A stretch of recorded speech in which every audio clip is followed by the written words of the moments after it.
My name's Yasmin. I'm 45 years old. I'm sitting alone in our cozy living room, my heart heavy with grief and longing as I write this story. I feel like I finally have the gumption to materialize what I've been through as a means to therapize myself and also help anyone who might relate to the craziness that is my life. You see, Charles, my beloved husband of 20 years, had been taken from me in a cruel twist of fate just a few months ago. The pain of his loss is still fresh, but it was even more crippling when it happened. It was as if time had frozen at that moment when I received the devastating news of his car crash. The future we had envisioned together, filled with love, laughter, and countless more years of companionship, was abruptly shattered. Never would I have thought that I'd be a widow at 45 years old. The bond Charles and I shared was particularly profound, forged through the trials and tribulations we had both endured in our lives. We were two broken souls who found solace and healing in each other's arms. My own journey had been marked by heartache, as my parents, lost to the grip of addiction, had abandoned me at a young age. Their choice to prioritize drugs over their own flesh and blood left me with deep emotional scars. As for Charles, his relationship with his mother, Talia, was tumultuous at best. He had severed ties with her, cutting off all contact after years of disappointment and betrayal. But Talia, like a cunning serpent, would slither back into his life, feigning innocence and pleading for forgiveness. Each time he relented, hoping for a genuine change, she would eventually betray his trust, using him to fund her destructive drug habits and skip town. As I said, Charles and I found solace in each other's arms, building a sanctuary of love and trust that shielded us from the scars of our past. We were each other's rock, a safe haven in a world that had shown us little mercy. Our love flourished, and we dreamt of a future together that would defy the pain and sorrow we had endured. We were doing pretty good, if I do say so myself. It had been 2 years since we last heard from Charles's mother, and it seemed that Charles was finally coming to terms with the fact that his mother would never change. Hence, our success and growth as a couple. We were cultivating a brand of love and care which almost made these deep emotional scars fade. Almost. Charles' sudden departure from this earth left me reeling, drowning in a sea of sorrow and unanswered questions. How could life be so merciless, robbing me of the only person who had truly understood my pain and embraced my flaws? I grappled with this question, wanting to just shrivel up in my bedroom and never face the world again. But time, alas, just like death, isn't merciful and waits for no one. So we had to begin the funeral proceedings. As the days passed, I found solace in the loving support of my friends and family. Together, we navigated the difficult process of bidding farewell to Charles, ensuring that his departure from this world was marked with dignity and a celebration of the beautiful life he had lived. We held a heartfelt funeral service, gathering in my home to honor his memory and share stories that brought both tears and laughter. Amidst the bittersweet atmosphere, with the scent of freshly cut flowers permeating the air, a solemn doorbell rang, interrupting the melodic hum of conversations. Curiosity piqued, I made my way to the door, my heart fluttering with anticipation and uncertainty. And there, standing before me in a sea of black attire, was Talia, Charles's estranged mother, bearing a bottle of whiskey as a peace offering. At that moment, a storm of emotions swirled within me. Anger, resentment, and confusion battled with grief and the longing for closure. But as I gazed into Talia's tear-filled eyes, A flicker of understanding ignited within me. I knew that despite the pain she had caused, she too was grappling with her regrets and the weight of lost time. Without a word, I opened my arms, and Talia stepped forward. We embraced, holding each other tightly as tears were shed, each drop carrying a multitude of unspoken emotions. The years of bitterness and fractured relationships seemed to dissolve in that single heartfelt hug. Talia's whispered agonies washed over me, and though the wounds were far from healed, I found a glimmer of compassion within my heart. With Talia's entrance, a delicate dance of emotions ensued. My friends and family, wearied by the history between Charles and his mother, greeted her with wary smiles, offering her a seat at our table. It was a testament to their unwavering support for me that they set aside their reservations and welcomed her into our midst. Throughout the gathering, Talia shared stories of her own, painting a picture of a woman lost in the grip of addiction, desperately searching for redemption and forgiveness. She expressed her deep regret for the pain she had caused Charles, recounting moments of remorse and longing for the opportunity to rewrite their shared history. As I listened to her words, my heart softened, realizing that beneath the layers of hurt and disappointment, there lay a mother's love, tarnished but never extinguished. It was a complex tapestry of emotions woven with the threads of forgiveness, understanding, and the longing for healing. As the final chords of reminiscence echoed in the room, Talia continued to share fragments of her memories with Charles. She spoke of tender moments from his childhood, of shared laughter and stolen glimpses of the man he had become. Each word carried a mix of nostalgia and regret, creating an intimate portrait of a son she had lost along the way. As the funeral service drew to a close and guests began to depart, Talia, wearing a look of determination, remained by my side. With gentle gestures and a shared understanding, my sisters and I began to tidy up the remnants of the day, grateful for Talia's unexpected assistance. In a moment of vulnerability, Talia turned to me and asked if she could make a request.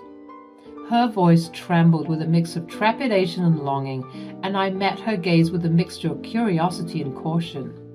Opening my heart to the possibilities, I encouraged her to share her desire. Talia looked at me, her eyes filled with a mix of gratitude and vulnerability. She took a deep breath before speaking. "Yasmin, I know I have no right to ask this of you, but could I have a chance to say goodbye to my son? To be close to him, even if it's just through his belongings?" I stared at her for a moment, weighing the gravity of her request. Sensing my hesitation, she added, "I know it's an odd request, and again, you have every right to deny it, but if I could just touch his clothes or smell his cologne, maybe, just maybe, I could reconnect with him, even though he's gone." Despite the pain and resentment that still lingered within me, I couldn't ignore the genuine remorse etched on Talia's face. My voice softened as I responded. "Talia, I understand how much you love Charles, and I can see the regret in your eyes. If this can bring you some solace, then yes, you can go up to his room and be with his things. Take all the time you need." Talia's expression shifted, gratitude washing over her features. "Thank you, Yasmin. Your kindness means more to me than you'll ever know." As Talia made her way up the stairs, I couldn't help but feel a mix of emotions. Part of me hoped that this moment would provide some closure for her, a chance to mend the fractured bond she had with her son. Yet another part remained cautious, wary of the vulnerabilities this act might expose. In the silence that followed, I allowed my thoughts to drift, reflecting on the intricate tapestry of human relationships, how fragile they could be, how easily they could be torn apart, and yet how resilient they could become in the face of healing and forgiveness. However, those moments of forgiveness and grace I held for Talia would soon be regretted.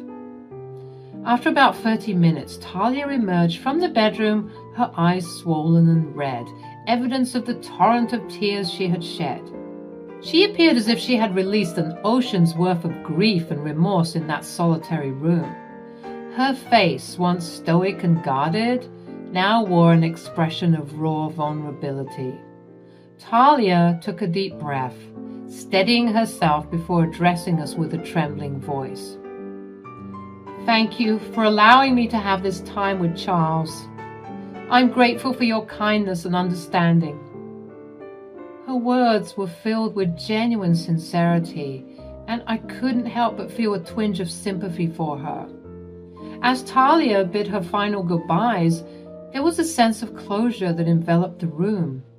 The weight of the day's emotions lingered in the air as if acknowledging the complex web of feelings we had all experienced. With heavy hearts, we watched Talia make her way out of the house, leaving us to reflect on the day's events. Hours turned into evening, and the sun began to set, casting a warm, glowing glow through the windows. My sisters and I sought comfort in each other's company, finding solace in more shared memories and gentle laughter. We reminisced about Charles, cherishing the moments we had spent together and drawing strength from the love that bound us as a family. As the night deepened, exhaustion settled in, and one by one my sisters retreated to their various homes, seeking solace in restful slumber after a long and tiring day. And for the first time that day, I found myself alone in the quiet sanctuary of my room. Amid my grief, I recalled Talia's earlier request to have a private moment with Charles's belongings. Now, with the room enveloped in silence, I couldn't help but feel a tinge of curiosity. The longing to connect with Charles, even in his absence, tugged at my heartstrings, and so I allowed myself to explore his world, to immerse myself in the tangible remnants of his life. Gently, I began to examine his belongings, a collection of cherished items that spoke volumes about the man he was. I held his favorite watch, its rhythmic ticking a gentle reminder of the time we had shared. I traced the contours of his well-worn books, imagining the stories they had whispered to him. I looked over at the dresser, containing all of the things that were salvaged from the car wreck, his phone, his work bag, his watch, and his wallet. That's when I noticed, though, that the wallet was gone. As panic gripped my heart and desperation clawed at my soul, I frantically tore through the room searching for the missing wallet. Every drawer was pulled open, every corner examined with fervor, but it was as if the wallet had vanished into thin air.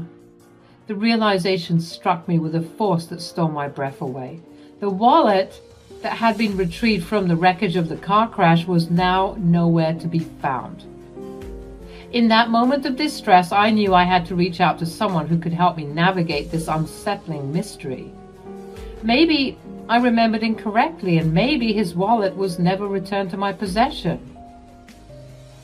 With trembling hands, I dialed the number of Ramsey, a dear friend who had been present during the funeral and had also played a crucial role in retrieving Charles's salvaged belongings.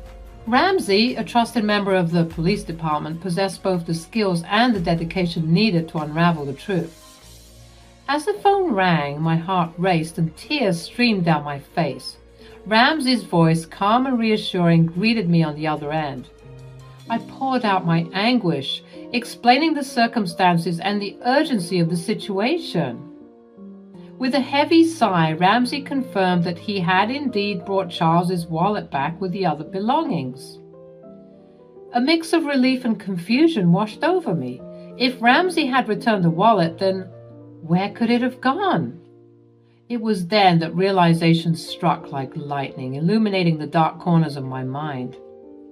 It could only have been Talia, my twisted, estranged mother-in-law, who had seized the opportunity to snatch the wallet from the dresser while I was consumed by grief and unsuspecting of her motives. With a deep breath, I relayed my suspicions to Ramsay, my voice trembling with a mixture of anger, sadness, and disbelief. Ramsay, understanding the gravity of the situation, assured me that we would get to the bottom of it. Charles was one of my best friends. I promise you. If Talia had anything to do with this, we'll get to the bottom of it and make sure that she pays. At that moment, as Ramsay's words of comfort enveloped me like a warm embrace, a flicker of hope ignited within my heart. Though shadows loomed and uncertainty clouded the path before me, I knew that with Ramsay by my side, we would navigate the murky depths of this twisted tale. Together, we would uncover the motives that had driven Talia to commit such a heartless act, and bring closure to this chapter of our lives. As the days rolled on, the weight of grief still heavy upon my shoulders, I was confronted with yet another shocking revelation. The steady stream of bank statements that notified both me and Charles's phones bore witness to a growing storm brewing within Charles's accounts. It started with small amounts, a charge of $700 followed by $1,000, but soon escalated into a torrential downpour of deductions with staggering sums exceeding $3,000. Fear and concern gripped my heart as I watched the steady drain on Charles's hard-earned savings. It was a violation, a desecration of his memory that cut me to the core. With a heavy heart, I once again reached out to Ramsay, seeking guidance and solace in the face of this new ordeal. Ramsay's voice resonated with a mixture of empathy and determination, as he advised me to take swift action. You have to get Charles's cards deactivated immediately to halt these unauthorized transactions. The practicality of his advice was undeniable, but it was a bitter pill to swallow. Canceling credit and debit cards, terminating TV, movie, and music subscriptions, and severing financial ties. All these formalities served as a stark reminder that Charles was truly gone. Yet, as the anger grew within me, fueled by the audacity of Talia's actions, a rebellious thought took hold. Why should I succumb to her wicked game so easily? How dare she squander my late husband's money with such reckless abandon? No, I resolved that I would not let her have the satisfaction of destabilizing our lives further. And so a devious plan began to form in the recesses of my mind. I decided to let Talia continue using the carts, allowing her a false sense of security. Little did she know that I held the upper hand, the power to unveil her deceit and reclaim what was rightfully Charles's. It was not an easy choice, for it meant prolonging my confrontation with the harsh realities of his absence. But I was determined to expose Talia's true nature, to shine a blinding light upon her dark deeds. I would gather the evidence, the proof of her financial exploitation, and present it as an irrefutable testimony of her treachery. With renewed vigor and a fire burning within me, I set out on this dangerous path. Each transaction made by Talia would be meticulously documented, her every move tracked, until the time was ripe for confrontation. It was a delicate game of cat and mouse where I would allow her to revel in her illusion of control, all the while laying the groundwork for her inevitable downfall. As days turned into weeks, the battle raged within me. A whirlwind of emotions that swung between despair and determination. I clung to the memories of Charles, drawing strength from his love and the fire that burned within me. I knew that by exposing Talia's actions, I would be honoring his memory, safeguarding his legacy from the clutches of greed and deceit.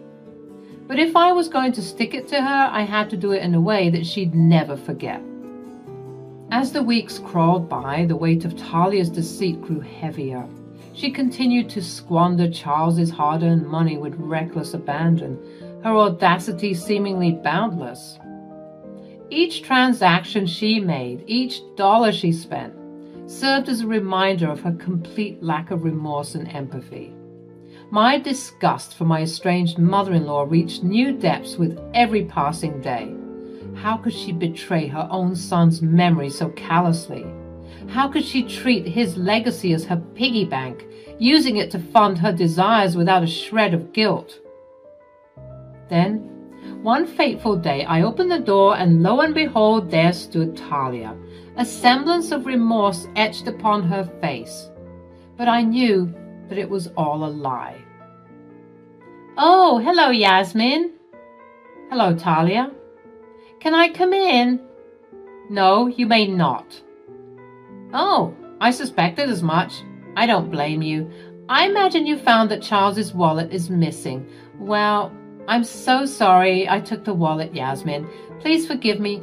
I was overcome with grief, and I knew that my time to say goodbye would be short-lived. So I took the wallet as a keepsake, a token of sorts." "Oh, really?" Yes, I'll admit it was completely wrong of me, but I guess I grew conscious and decided to return it to you." Anger surged within me, threatening to consume my every thought. How could she stand before me, spinning her web of lies with such shameless ease? But I held my tongue, masking my fury behind a serene smile. At that moment, I saw an opportunity, a chance to turn the tables on Talia and expose her for the fraud she truly was. I smiled and then handed Talia a document, a meticulously compiled record of every penny she had stolen from Charles, and accompanied by a list of the charges she would be facing for her crimes. Upon reading it, her hands and her eyes widened in disbelief. Still, she had the gall to ask, What's this?" "It's a documentation of all the money you stole from Charles, and it also outlines the legal consequences you'll be facing because of it." Talia's facade crumbled before my eyes. She stuttered and stammered, her lies falling apart at the seams. The weight of her guilt and deceit finally took its toll, and she collapsed on the front porch, unconscious. Without a word, I called for an ambulance, ensuring that she received the medical attention she needed. As Talia regained consciousness in the sterile confines of a hospital room, her wrists bound by cold metal handcuffs, the reality of her actions began to set in. She raged and demanded to be released, but I stood there, an embodiment of calm resolve. I assured her that she would not escape the consequences of her crimes, that she would be locked away for at least 20 years, paying for the havoc she had wreaked upon Charles's memory. With the unwavering support of Ramsey, my trusted friend in law enforcement, I gathered enough evidence to ensure Talia faced the full extent of the law. We had calculated the amount of time she would likely spend behind bars, a fitting punishment for her despicable actions. As I reflect upon the tumultuous journey that brought me to this point, I find solace in the knowledge that justice had been served. I have avenged Charles's memory, bringing to light the depth of Talia's betrayal. The stolen money has been reclaimed, and Talia will face the consequences of her fraudulent actions. With a sense of contentment and closure, I look forward to the future, free from the clutches of Talia's deception. Charles's spirit can rest, knowing that his legacy has been protected, and I can finally find the peace I so desperately seek. The chapter that started with heartbreak and betrayal ends with justice prevailing, reminding us that no act of deceit will go unpunished, and that the strength of love and determination can overcome even the darkest of shadows.